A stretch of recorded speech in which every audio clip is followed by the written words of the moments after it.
আসসালামু আলাইকুম। সবাই কেমন আছেন? আলহামদুলিল্লাহ আমরা ভালো আছি।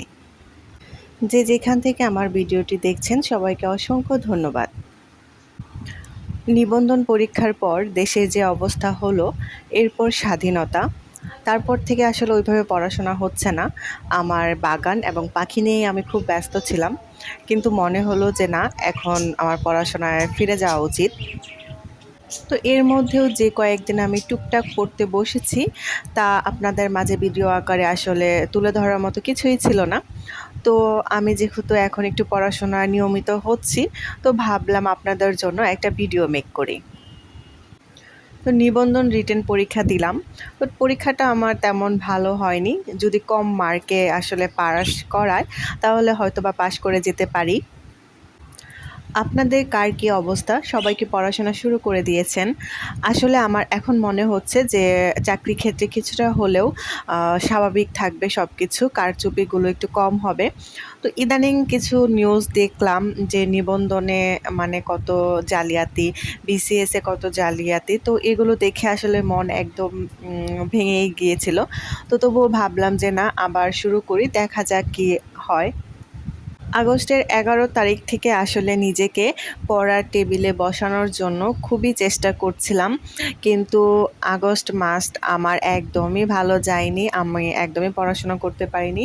তো সেপ্টেম্বর মাসে এসে মনে হলো না, আসলে সবকিছু বাদ দিয়ে এখন আমার একটু পড়াশোনায় মনোযোগ দেওয়া উচিত।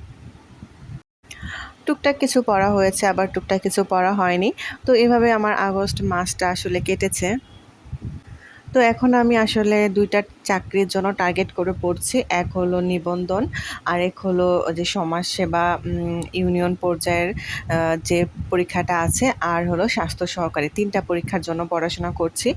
তো নিবন্ধনের জন্য আমি এমসিকিউ লাইভ অ্যাপে পরীক্ষাগুলো দিচ্ছি। আর লিখিতর জন্য স্বাস্থ্য সহকারীটা যেহেতু লিখিত হবে শোনা যাচ্ছে, তো ওইটার জন্য আমি লাইভ এমসিকিউতেই পরীক্ষা দিচ্ছি। এখন পর্যন্ত ওইভাবে পরীক্ষা আসলে শুরু করিনি। দিব চিন্তাভাবনা করেছি। মাত্র একটা পরীক্ষা দিয়েছি। দেখা যায় প্রতিদিন সকালে উঠে বা রাত্রে রুটিন করে রাখি ঠিকই যে এগুলো করব, কিন্তু আসলে সকালে উঠে এগুলো আর করতে ইচ্ছে করে না। মোবাইল নিয়ে বসে যাই। মোবাইলে সারাদিন রাজনৈতিক আলোচনা, রাজনৈতিক পোস্ট, রাজনৈতিক ভিডিও দেখতে থাকি। এখন যে কেন রাজনীতি এত পছন্দ হয়ে গেছে জানি না আসলে। তো কার এ অবস্থা যে মোবাইল নিয়ে রাজনীতির খবরাখবর দেখতে বসে যান, আর বাকি সব কাজ একদম গোল্লায় যায়।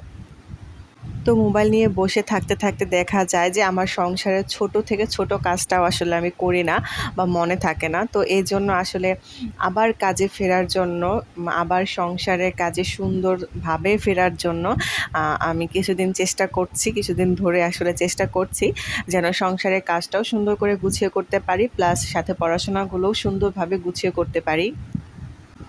তো আজকে পরীক্ষাটা ছিল গণিত, বর্গ এবং গণ বিষয়ক সূত্রাবলী। তো মোটামুটি করেছি। যে অঙ্কগুলো আসলে করা দরকার ছিল সেগুলো খাতায় করেছি। আর এছাড়া অন্য অঙ্কগুলো আসলে দেখে গিয়েছি। আমার আসলে গণিত আর ইংলিশ পড়তে একদমই ইচ্ছে করে না। গণিত তো একদমই করতে ইচ্ছে করে না। কিন্তু এবার নিয়ত করেছি না, পরীক্ষাগুলো অন্তত ভালো করে দিব। তো আমি এই সংক্ষিপ্ত সাধারণ গণিত বইটা ফলো করছি। সানোয়ার হোসেন মেবি লেখকের নাম। তো আপনারা হয়তোবা খেয়াল করলেই বুঝতে পারবেন এই ভিডিওগুলো একেক দিনের কিছু ক্লিপ আসলে অ্যাড করা। তো পরদিন পরীক্ষা ছিল হলো সাধারণ জ্ঞান। আপনারা যখন ভিডিওটা পাবেন তখন হয়তোবা আমি পরীক্ষাটা দেইনি, কারণ আমি পরীক্ষাটা ভিডিওটা এডিটিং করার পর দিতে বসবো। কারণ এটা যেহেতু লিখিত পরীক্ষা, তো একটু সময় নিয়ে সুন্দর করে দিতে হয়। তো লিখিত পরীক্ষাটাও আমি যেহেতু বললাম আগে লাইভ রিটেন এমসিকিউতে আমি দিই। কারণ আমার যেহেতু আগে যারা আমার ভিডিওগুলো দেখেছেন তারা অবশ্যই জানেন আমি মানে সশরীরে যেয়ে আসলে কোচিং করতে পারি না। তো এভাবে অনলাইনে ক্লাস ভিত্তিক কোচিংগুলো আমি করতে পারি না, কারণ ওটা আমার করা হয় না। তো শুধু পরীক্ষার মাধ্যমে আসলে আমি প্রিপারেশনটা নিতে চাই। তো দেখা যাক লাস্ট পর্যন্ত কি হয়। কয়েকদিন ধরে আমি অনেক আপু ভাইয়াদের ভিডিও দেখছি এবং কিছু নতুন আপু ভাইয়াদের ভিডিও আমার চ্যানেলে আসছে। তো ওনাদের ভিডিওগুলো অনেক সুন্দর, গোছানো পড়াশোনা এবং গোছানো কথাবার্তা, ভিডিও এডিটিংও অনেক সুন্দর। তো ওদের মাঝে আমার এরকম অগোছানো ভিডিও প্লাস এলোমেলো ভিডিওগুলো আসলে আমি দিতে চাচ্ছিলাম না।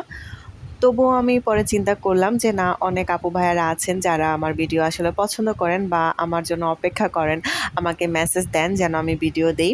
তো তাদের জন্যই অল্প কিছু চেষ্টা করা। তো এখন থেকে চিন্তা করেছি সপ্তাহে অন্তত ২টা ভিডিও দেওয়ার চেষ্টা করব এবং ভিডিওগুলো যেন মানে খুব পরিমাণে তথ্য ভিত্তিক হয়, যেন ভিডিওটা দেখে আপনাদেরও ভালো লাগে। প্লাস আমিও যেন একটু মানে মনে শান্তি পাই যে আমার ভিডিও দেখে আপু ভাইয়ারা অল্প হলেও উপকৃত হচ্ছেন।